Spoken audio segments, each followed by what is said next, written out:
Now we are going to discuss about revenue receipts. Now, first I'll discuss with you the meaning of the term receipts. Receipts means we receive money. We receive money only in two circumstances. First, either we are taking loan from somebody, that is, in a way our liability tends to rise, or the other thing is we are selling off or giving away our asset. In a way it causes reduction in the asset of. So either liability tends to increase or asset tends to decrease, then only receipts are in a way possible. Receipts are of two nature. First is revenue receipts, the other is capital receipts. So while discussing revenue receipts, so revenue is something which is regular and recurring in nature, and here as we are talking about government receipts, government revenue receipts, so here it's a regular and recurring receipts by the government which we talk about here. Government receives such receipts in their normal course of activities. Now, revenue receipts refers to those receipts which neither create any liability of the government nor cause any reduction or decrease in the asset of the government. So here the words neither and nor are very important. So neither the liability of the government tends to increase nor the asset of the government tends to decrease. These kinds of receipts are known as revenue receipts. For example, tax levied by the government are revenue receipts, as they do not create any liability of the government, but still government receives the money. Am I clear? Now, why am I saying that liability tends to increase, assets tends to decrease? There is the reason for it. When I'll discuss capital receipts with you, might be I'm more clear then. Sources of revenue receipts now is the next thing which we will discuss. Revenue receipts have two sources: tax revenue receipts and non-tax revenue receipts. I'll discuss in detail first tax revenue. Now, what is tax? Tax is a compulsory payment imposed by the government on individuals and corporations. So it's basically a compulsory payment made by the households to the government. 6 main types of taxes are imposed by the central government. Those are personal income tax, corporation tax, custom duties, union excise duties, service tax and expenditure tax. Now I've discussed these taxes in detail here. Taxes on income.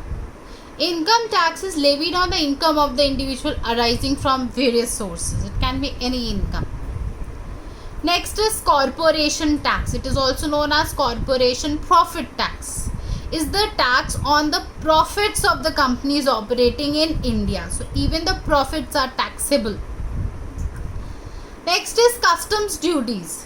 These are the taxes or duties imposed on the commodities imported into the country. That is, it is also known as import duty, and also commodities exported from the country, export duties. Together they are known as custom duties. So these are also the form of you can say receipts which the government receives. Next is central excise duty. These are the duties or the taxes levied by the central government on commodities produced within the country. So if you're producing anything within the country, then also you are taxed for it. Next is service tax. It is levied on the services provided by the people, such as services provided by hotels, telephone services, specialized banking and financial services, port services, any kind of services. If you are providing, you're supposed to pay tax, service tax to the government.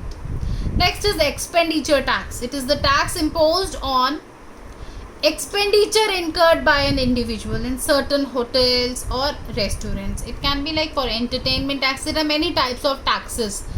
So it's basically the compulsory payment which the people are supposed to make to the government. Next is non-tax revenue receipts. There are some receipts which the government receives, but they are not compulsory to be paid. Like first is Interest receipts. Central government gives loans to state governments, union territories and government departments like railways, public sector enterprises, etc. Accordingly, it gets revenue in the form of interest income from these loans. So these are something like which it earns. So interest receipts are a part of non-tax revenue receipts. I hope I'm clear.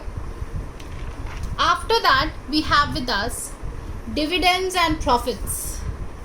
Dividends and profits income of the government comprises profits of basically the public sector undertakings like BHEL, Air India, and if we talk about profits, then profits of financial institutions like any nationalized bank like IDBI and any financial institution like LIC, anything. If they are earning profit, it's the profit of the government. Next is grants in aids. It covers the voluntary contributions made by the individuals, private organizations and foreign governments to the government for a specific purpose. It can be any relief fund, as for example nowadays PM Care Fund. Through that, government is trying to collect money. So it is also a part of non-tax revenue receipt of the government, or any defense fund, etc. Last source of non-tax revenue receipt is revenue from the services provided by the government. This is important. It includes profits for circulation of currency like fiscal services, receipts from commercial services of Doordarshan, any kind of such services known as social services, receipts from animal husbandry, forest, transport, roads, bridges, whatever through that it receives money is economic services. It provides such services and take money in return, though that amount is nominal, but still government, it is counted it as a part of government receipts. Receipts from fees, fines, penalties, etc. they all come under administrative services. These are all called commercial revenue because it is received by the government as a price of some services or goods supplied by it, like railway services, telegraph services, defense services, whatever. I hope I'm clear.